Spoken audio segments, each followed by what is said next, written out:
I love this song. It reminds me of being younger, and people know it.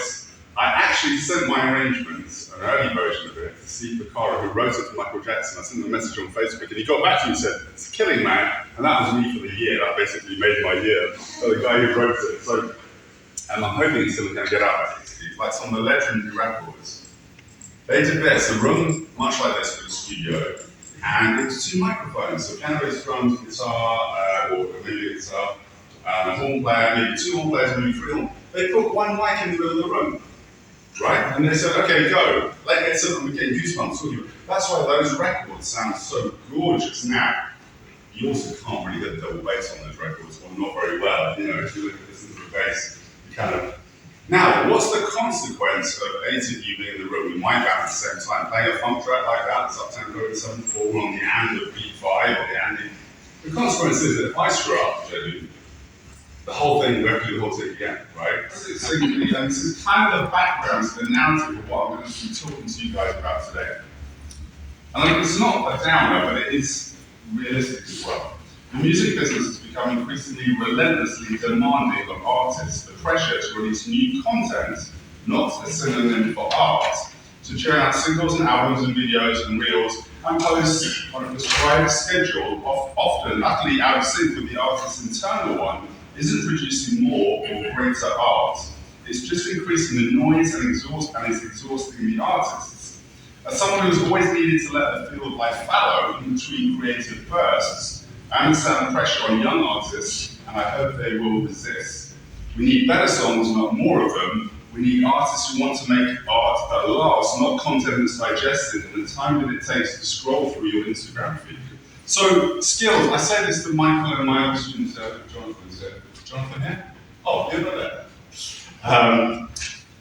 You want, when the phone rings, you guys, you want to be able to say yes. And I don't know how many future superstars of music we have here, or how many it's going to be a big hobby for them and it's important in their life. I love music. We've probably got all kind of varieties here. I'm not. Who thinks that music's going to be part of their career? Cool. Okay, cool. Right? Okay. When the phone rings or the text comes in, you're being asked what your skills are, and you want to be able to say, yes, I can perform that skill, okay? If you're the best in the world at that skill, you'll be a millionaire in whatever genre. If you think of Steve Gadd, who's heard of Steve Gadd? Thank you.